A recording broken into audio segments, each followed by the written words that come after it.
Warning, we are a pretty biased group of fellas who like to talk about things that we're pretty biased about. Some of the things and some of the views that we have on some movies or some games or some sports teams that we have, we're going to be more biased towards. And if you don't like that, we're sorry. Not really. But, this is our channel, not yours. Um, eh, but, just throwing another warning out there. If we say some shit that'll piss you off, then you get the fucking kids out of their damn fucking living room, alright? Alright, so let's get into this. My name's Jordan. We got Ridge. Did you say the word bias enough in the intro? I don't biasly think I did. And we got Caleb. Bias. and I don't know. If you ask me, it's a pretty bias. Well, let's get into something pretty biased, I think. At least for me and you, Caleb. I know you're gonna take a little break while we do this. I'm just gonna sit this one out and keep playing Fortnite. Alright, so me and Ridge, along with a good group of our family members and friends, came along and watched Wicked for Good together today. And Ridge, I'll let you go ahead and speak your truth on it, buddy.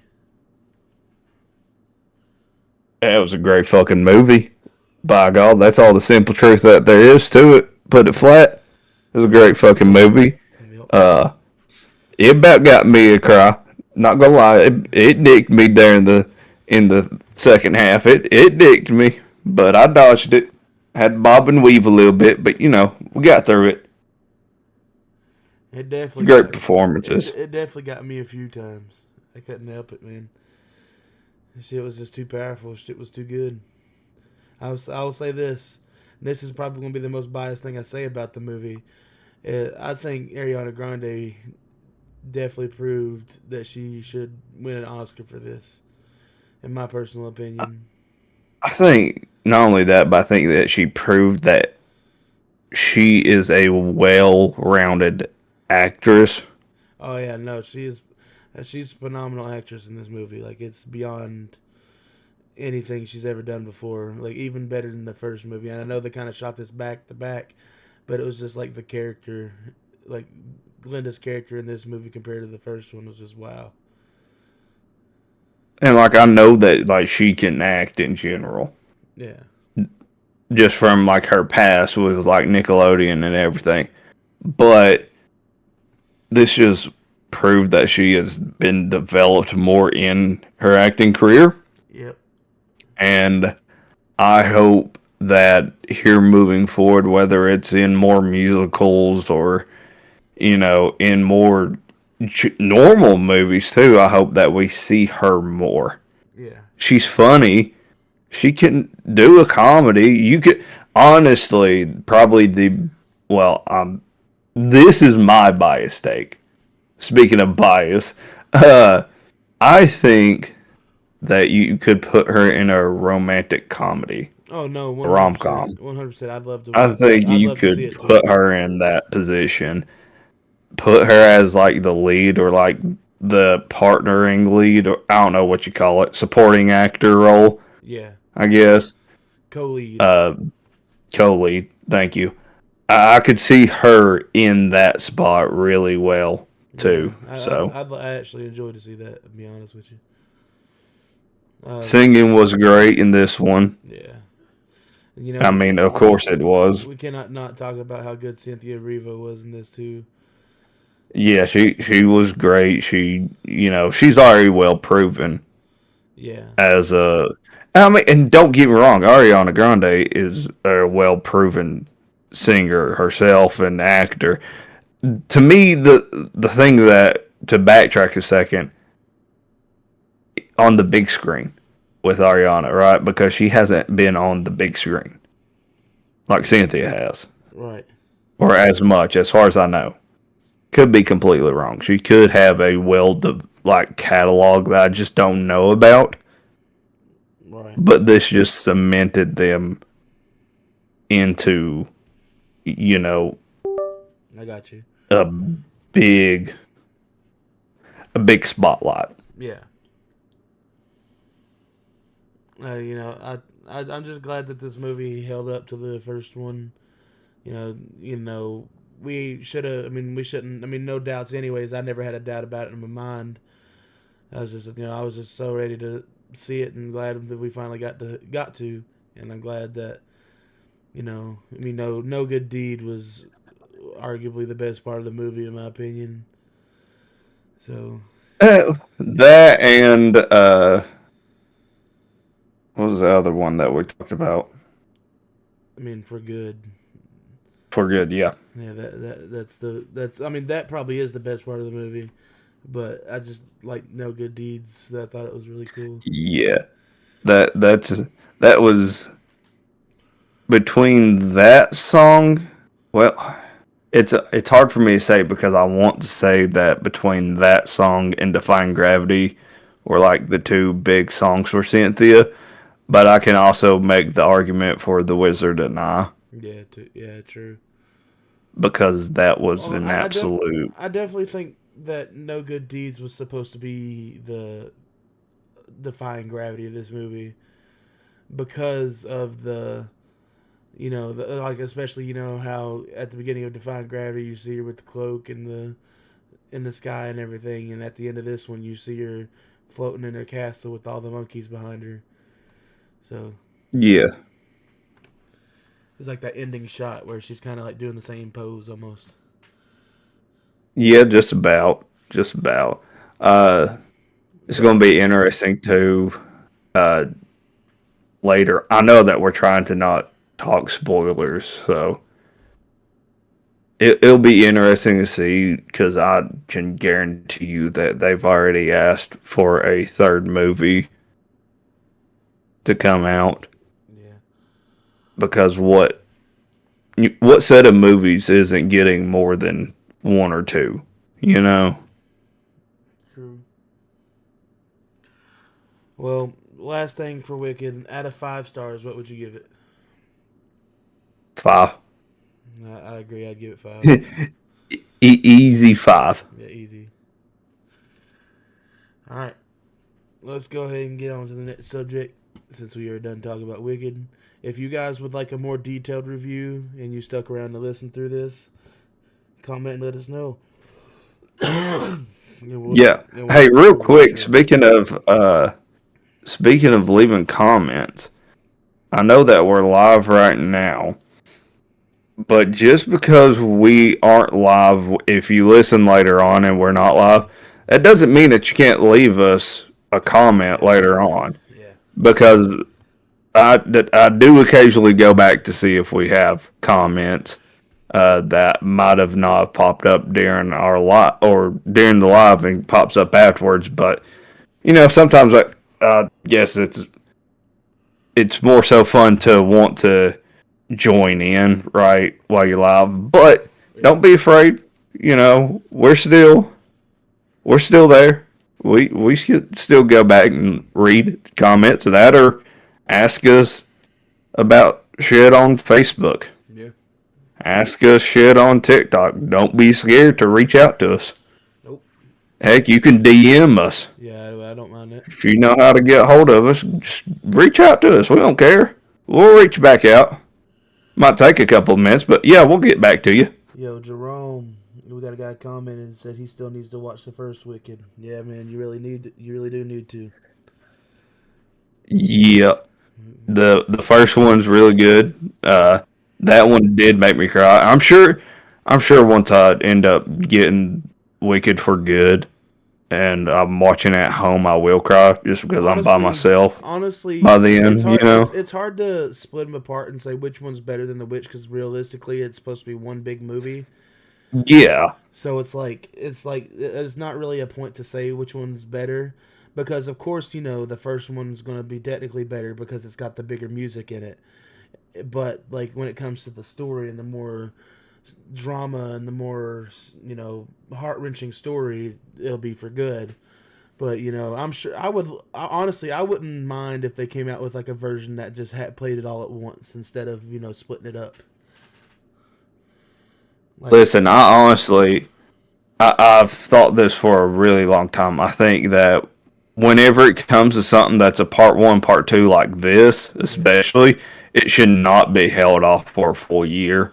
Like, No. if you already have the thing filmed and it's ready to release, give it like a month Yeah, I was about to say a month. at the most. A month ain't bad. Like remember they originally. I remember whenever the Strangers Chapter 1 came out. Like originally they was supposed to do them all in 1 year, like 3 weeks apart or something like that.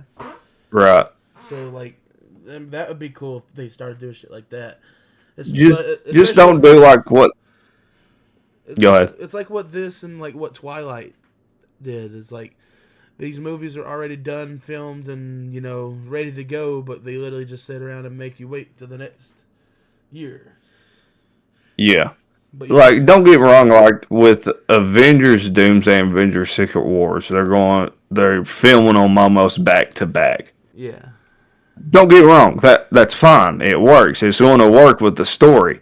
But whenever it's something that is specifically a part one, part two like this, don't make us wait that freaking long. no, I promise you it'll be fine if you let us have it now. honestly, I can understand getting the profit out of it, but hell, I mean, how would you not get profit out of it by holding off for like a month or so? true, that's true. Like, I mean, give the part one enough time to make profit, right? Yeah, What's that normally? About a month at two at max, yeah, according to how well it's doing in the theaters. After that, go ahead and give us the next part. As soon as that one starts to slightly die off, because you're just making money that much quicker. yeah, true. And it's not like you're waiting to see if this one's going to flop or not. You know it's not going to. Yeah, I mean, they get the numbers opening weekend, and that's mainly what they go off of for if they're going to give us, a part two to anything. yeah. So, I don't know. That's my argument on this. That's the only No, you're bad valid. side. You're valid. That's my only negative point to this movie is we didn't get part two sooner. Other than that, there are no negative points to this movie I can find. If you can find a negative point to this movie, I can probably find a reason to argue as to why that wasn't a negative point. Yep. Last thing I'll shut up about this. The only thing that I can see somebody arguing, at least with part two, is the fact that they didn't show Dorothy's face. Right. Which is, but I understand because even John Chu said that they wouldn't because it's not her story.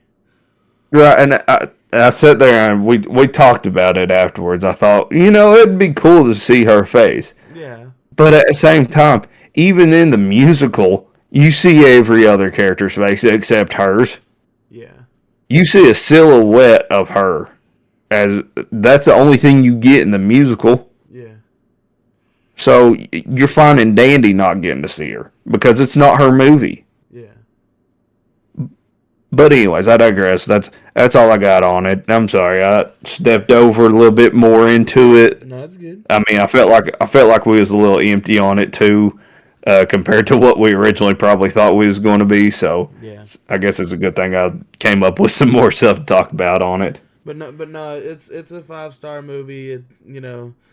I hope both of these women get at least Oscar nominations. I really hope that Ariana wins an Oscar for this movie because she deserves it. Honestly, I mean, I love how Cynthia played, Elphaba in the movie, but I was just really, really, surprised by how good Ariana was in it.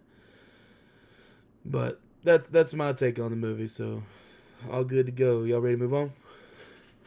Yep. All right, cool. All right, so Yeah. yesterday, while everybody was off and about doing different things, I was at a wrestling show, but during that time, Tennessee and Florida played last night in the Swamp. And it looks like Tennessee finally gets the win in the Swamp since, 2003? 2003. 22 years. I'll just quickly say my thing is I didn't really watch this game. I watched a couple highlights, not too many of them, but I'm just glad that they went in there and won. That's the only thing I really care about. You know, that's about it.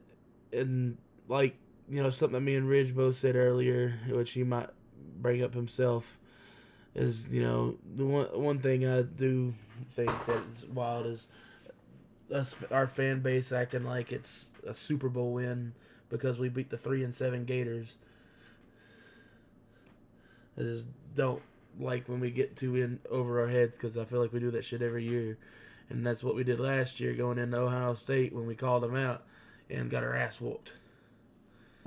Yeah. But that's my take on it. I'm just glad we got the W. Caleb, go ahead. Me?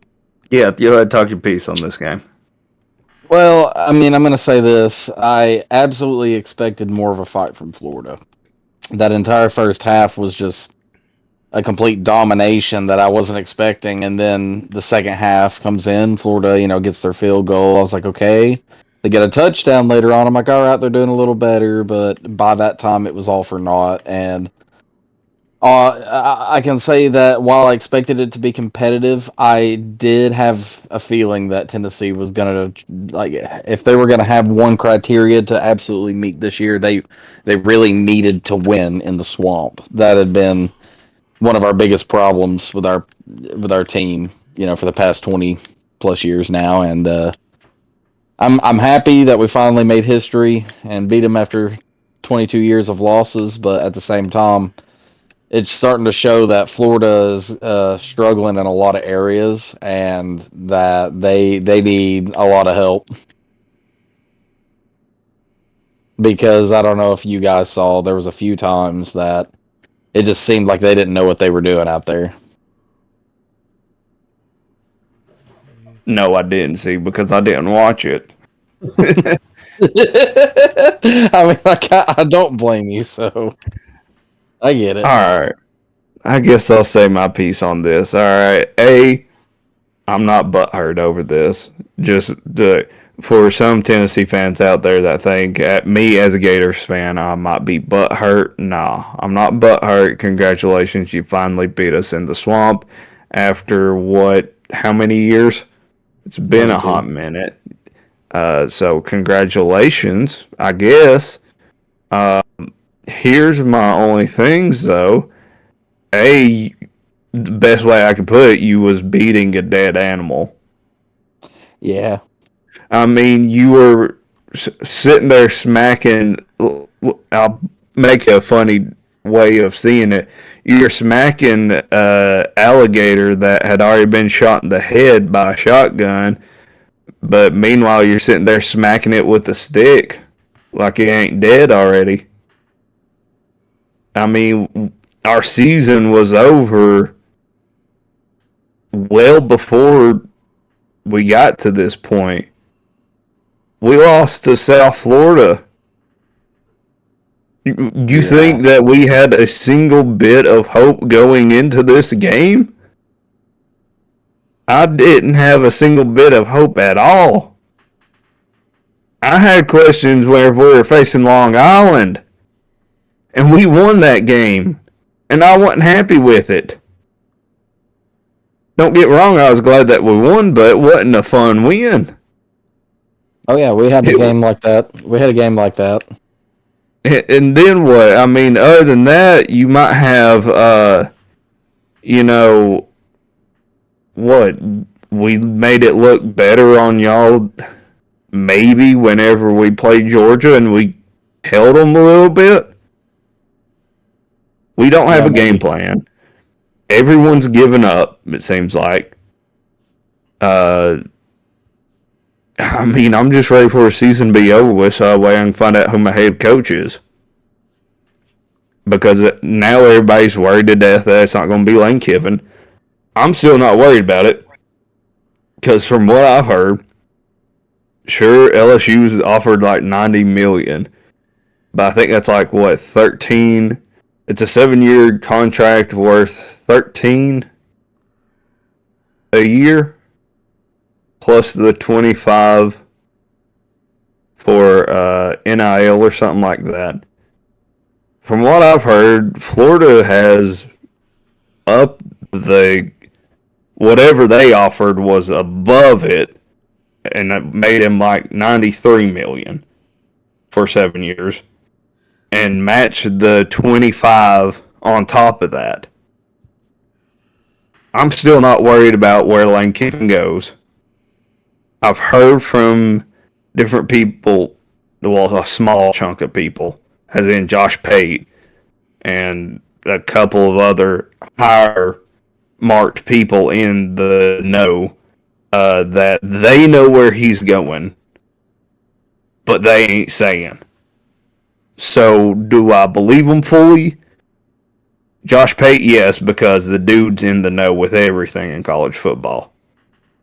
Other than that, I'm just shrugging at everything else. I don't know. Back to the Tennessee-Florida game. Y'all had a fun little win right here. Just try to carry that energy into your last game of the season. Because you're going to need that same energy facing Vanderbilt. Yep. Yeah. Absolutely. And then what I was gonna whoever say. you play in your normal bowl game. You would think that how Tennessee won to some of these fans, that they just made the SEC championship. Right. And that they just locked in making their playoff ticket. Right. To those fans, y'all didn't lock down shit. You're not making it to SEC championship. You're playing a normal bowl game. Congratulations, you'll probably play somebody ranked, I'd hope. But other than that, that's about it. You beat a dead animal. Whoop-de-doo. And you did it in their home. I'm pretty sure, though, if we had our shit together, it would have been a closer game. Would have been a lot more fun, but we didn't. Yeah, And we won't for the remainder of the season. I wasn't. I could have told you. If you would have asked me, I could have told you what was going to happen. You're going to walk in there and walk all over us. Because we ain't got anything together right now. We got one more game. We might win that game. Maybe. If we pull it together. I don't even think we will. I think we'll still shit our britches. And then go on and wait for our new head coach. That's my piece on it. Alright. Alright, so we done talking about the game? Yep. And, Yeah. What was that other thing? Ridge brought up earlier that the possibility of Michigan going independent. And you said... Oh, yeah. I was completely forgot about that myself. in a couple seasons or something like that? Yeah, whenever their contract expires with the TV brand, I don't remember the details in full. It's supposed to be either 2026 or 2027. They're possibly looking at going independent after that. Yeah, that'd be done. Not being in a league. Sure, go ahead. I mean, you're not who you used to be as a football team. Nope. So, I mean, in the independent, you ain't got to worry about, having an end of the season title to face off for before the playoffs. But at the same time, you're not going to be number one over independent. It'll still be Notre Dame. So, I don't know. I think it's a little bit of an odd call. I think that if they did do it, they'd be looked at as, scared or sissies. Because you don't want to hang out in one of these leagues like a normal team. You don't want to stay with Ohio State. Which, that just makes you look a little bit like a bitch. Especially since you've been able to beat Ohio State many of the different times, even whenever you shouldn't have been able to. Yeah. I don't see what the point of leaving would be. I think that they'll find a way to work out a deal to make more money. It'd be stupid if they left their conference, honestly. But Yeah. yeah, to each their own. But are we cool with talking done about football? We on to the next one. Yep. Shout out to Pittsburgh for beating Georgia Tech. Yeah, hell yeah, go Pitt. All right, so I know this movie's old. I know if you're watching this and you still bring it up, oh, why are they talking about Sinners? It's fucking December or almost December. Hell, Because we yeah, talk about scary shit even at Christmas we time. talk about good movies. That's what we talk about. So, Sinners. Well, Ryan Coogler was talking about Sinners the other day, and I mean, you've seen him talk about Sinners a lot recently, and he brought up that the movie was inspired by Look of the Irish, the Disney Channel original movie, and I also wanted to bring up that he's also said that the movie's also inspired by the Puss in Boots Last Wish movie. Um, he said like the Remy's eyes are red, Mm-hmm. and that he said that's where the red eyes come from, is from death in that movie. And I tell you one thing that really hurts, you know, this past week Chadwick Boseman got his star on the Walk of Fame, and Ryan Coogler was there, and Michael B. Jordan and his wife and all that, and Letitia Wright. Um, and one part that really messed me up was Ryan Coogler's speech. You know, he was pretty much bawling, sobbing the whole speech, and it just makes me think, man. You know, if Chadwick Boseman stuck around, do you think he would have played Smoke in Sinners? I don't know. I've thought about that a lot. And take it, I'm looking at this from the outside too, because guess what, Slater? I still haven't watched the fucking movie. That's crazy. Um, I know it's a disappointment. I Um, just bought it on 4K too.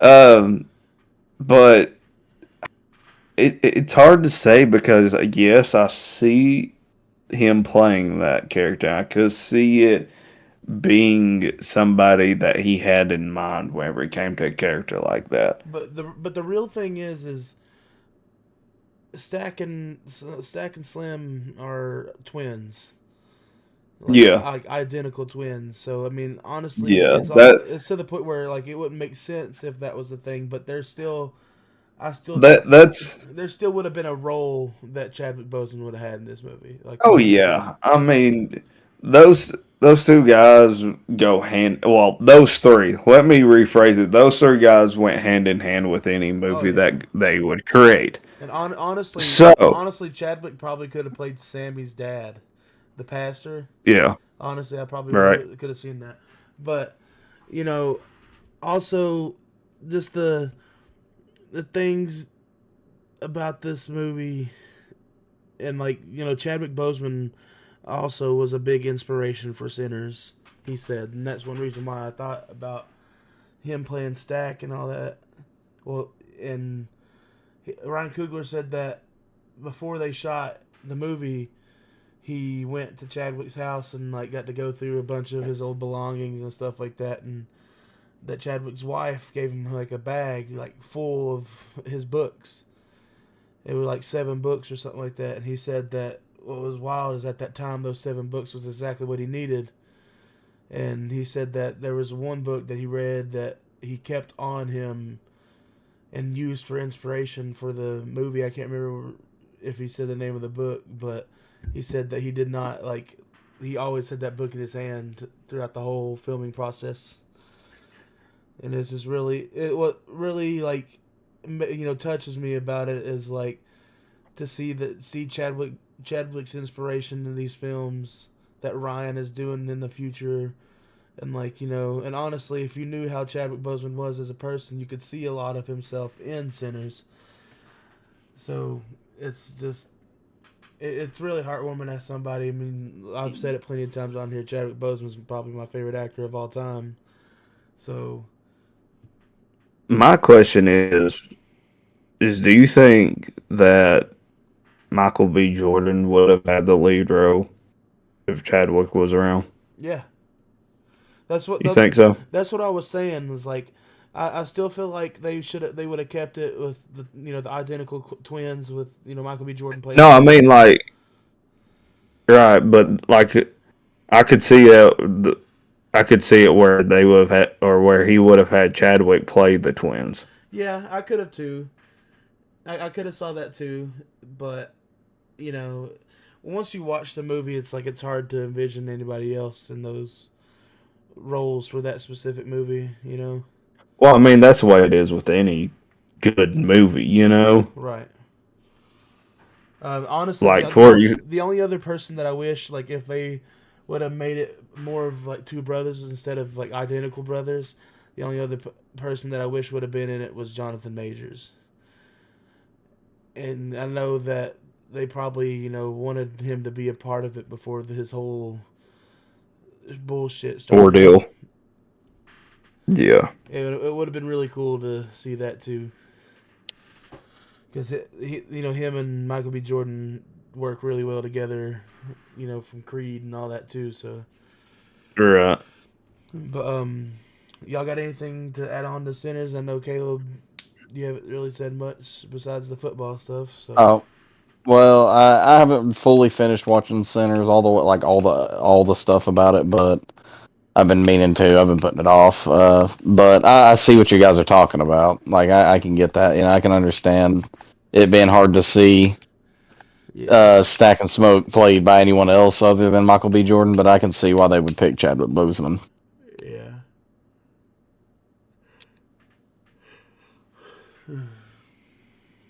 All right, so. All right.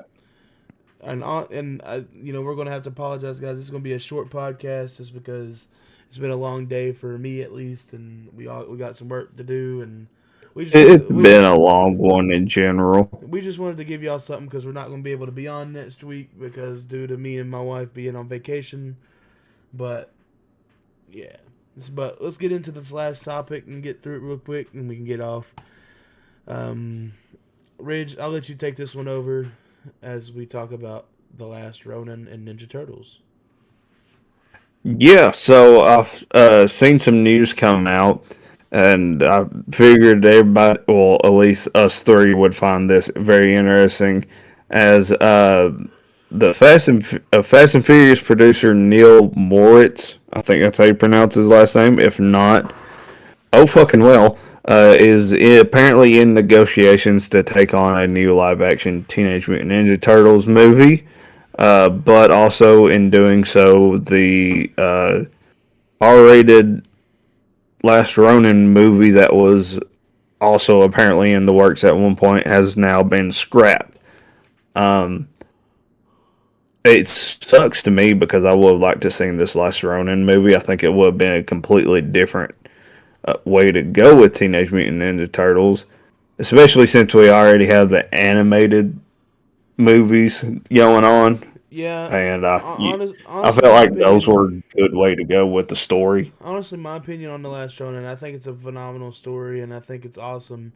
But I think it'd just be a really hard movie to really get huge, because you got to think a lot of the market for Ninja Turtles would be kids, and imagine you being a parent to think you're taking your kid to watch an innocent Ninja Turtle movie, and it turns out to be The Last Ronin.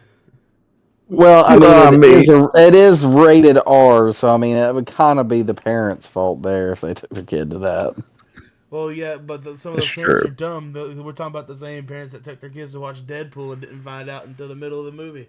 Well, then those parents are dumbasses. And yes, I mean, every parent that did that is a dumbass. That's true. No, I mean, you could have done it on purpose, though. Yeah. I mean, if you did it on purpose, then you're just, then whatever. If you did it on purpose, you're the same parents that let your kids listen to us. Yeah.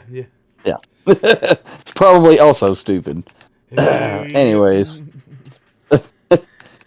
But I mean, I think it's dumb that they scrapped it over. I mean, I get it. They want to take it a certain direction, but if you remember, the one thing that made the original live-action movie so special and iconic was possibly the fact that it had a darker, more realistic tone when it came to things. Honestly, Uh, in my personal opinion, I think that I'd rather see The Last Ronin as like an anime style show or a live action show. I think it'd be better as a show and telling parts because there's a lot to tell in The Last Ronin than just the typical story that we know. In my own personal opinion, out of this, in my own biased opinion, um, I don't think that Teenage Mutant Ninja Turtles should be live action No, it's hard to at all. it's hard to do it, and there the Any, Michael Bay ones were all right, but the thing that the '90s ones had was just the heart and the heart behind it, and that's what made the show so sure, nostalgic and special. sure, But the but truth, the issue to me is with any of the live action ones that we've gotten over, I don't know how long. Anytime we've seen them, they don't look like teenagers. no. yeah. Oh yeah, no, yeah, no, That yes, always, yes, they do in Mutant Mayhem. I'm TMNT. sorry, in the live actions, Oh, live action. My bad, my bad. I'm I'm stupid. talking live action. I'm talking everything that we've had live action. Yeah, you right. My bad. Anytime we've had them live action, even in their puppet form back in the day, Yeah, I just blanked out. they no, you're good. Either way, they don't look like teenagers ever. How you gonna convince me that you're gonna make a turtle look like a teenager in a live action form? But they're also mutated. Like it's not like they're normal humans. Okay, that's great. So are the cartoon ones, Yeah, and they make them look like teenagers. true. Okay. Even Honestly, I in the think I prefer cartoon the ones, baby they're size though. listen. Michael Bay. I'm pretty sure we was already past them being teenagers, and they were adulthood Mutant Ninja Turtles Yep. because those are full blown grown ass men. Yeah, Is they what you basically had look right like there. men. Now, don't get me wrong. If you did the live action Last Ronin movie, it's going to be later set in the future, if I'm not Uh, mistaken. So he'd still be grown. Yeah. But either way, I digress. I think that making them live action isn't the smart move. And I think that for some reason, at least the live action form, they are like Transformers whenever it comes to these movies. Yeah. They're never able to just stay successful. Well, the first two were. Then the third one was all right compared to the first two, but after that, it's been up and down, up and down, up and down. Right, and I mean, it's everyone's own opinion too on them, right? Yeah. So it's just I don't know. I just to me there's certain franchises that should be animated Yeah. and certain franchises that aren't are originally animated that you can turn into live action. Yeah. And I think that Teenage Mutant Ninja Turtles unfortunately falls into one that can't be live action or shouldn't be because it's just never pulled off well. I mean, unless they're going to do the same thing that they did with like Sonic and Lilo and Stitch, you might be able to come up with something, but I doubt it. I don't know. Caleb, you got anything I'm lost on else it. to say on it? Personally, I'd like to see them do live action if they're going to do them right, but like it's just like you were saying, there's been some consistency issues with, and it's it's just one of those things that to me, as long as we get a good movie, I don't care if it's animated or if it's CGI or if it's practical effect. As long as they do it right and make it feel at least close to as special as the original live actions, then I'm okay with that. Yeah. Too bad, so sad to see it go. Don't get me wrong, or to see the last Ronin go. But And honestly, we could still possibly end up getting an anime of it. I mean, I know they're still working on a video game of it, and so maybe that's the big catch. Is like, yeah, we might not get a movie, but at least we'll get a video game for now. Um, but no, I'm saddened to hear of the cancellation, but maybe it's for the best. Who knows? We'll see what the future of the Ronin holds.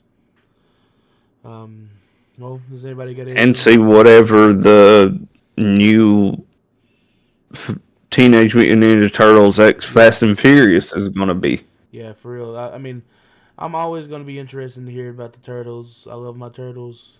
So, whatever it is, I'll still be there for it, but I'll be honest about it too. So, well, does anybody got anything else to say for the podcast? Man, that was probably close to our shortest podcast. I'm sure. Probably. Which, I mean, I hate, but, it's been just a week. I'm tired, bro. And there's not a whole lot. There's not exactly a whole lot that we, have to cover that we haven't already covered. So there was a little bit more, but we just decided that it'd be that we would, if we said anything about the other stuff, it would have been a lot shorter of our thoughts on them. Of just cool. That'd be cool. It. And we don't want to do that. We want to give our opinions on certain shit. So you get a short episode. That happens occasionally, but hey, at least we put out an episode for you guys. Slater, at some point, you're gonna have to get back to numbering these things, bruh. Yeah, probably. Yeah. Because watch this be our 50th episode, and it was our shortest one yet.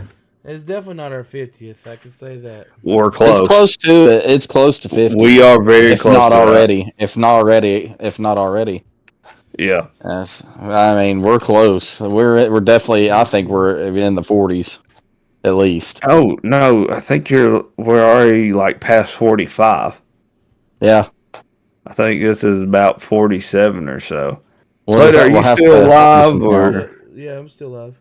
Okay, I couldn't tell if you kicked off or not. I seen the screens going a little bit, the different screens on YouTube. But anyways, I'm going to say it for Slater, guys. If you made it this far, make sure that you like, subscribe. Don't be afraid to comment, even when we're not live. Or hit the bell or don't. Like I said earlier, to reach out to us different ways. There's different ways to get hold of us. Also, for the 15 plus 3 that we've had these past 2 episodes, you should. I want people to start grabbing at least 2 different phones, family member or strangers, going in, subbing to us on their phones. You ain't got to hit that little bell icon or anything. You can if you want to be annoying, especially if they don't know how to work YouTube. That'll be real fun for them. Yeah. Try to turn off the notification, just don't know how to fucking do it because they're too not in tune with YouTube. So that'd be funny, but just grab 2 phones, 2 different phones, subscribe to us on there, leave us sitting off in the abyss. They can tune into us if they want to. If not, that's fine. We understand we're not everybody's cup of tea, especially since we are super unfiltered in more than one way. Yeah. Mm-hmm. Yeah. By the way, we are. By the way, we are. This episode right here is 46. Okay. See, so we're close. So, yeah. So we got a few more to go before we hit the 5-0. The big 5-0 on our YouTube channel. Now, don't get me wrong, it'll probably take us about 30 more months to get to 50, but we'll get to that episode at some point. It might be July. I doubt that. It'll be at some point. How ironic would that be if our 50th if somehow we manage to push that thing all the way out to where it's been 2 years since we've started the podcast. Ugh, Yeah. that would not be good. But now, Well, I wouldn't guys. put it past us neither. But now, guys. I will, because I have faith in us. All right, I think Slate's trying to cut us off. I know. But now, guys, we'll see you guys later. Like Rich said, like, subscribe, comment, grab your neighbor's phone, like, comment, subscribe, go to the grocery store. 2 phones Grab worth. somebody's random's phone, do it too. But, have a good night, guys. We love you. Peace out. Like, favorite, subscribe.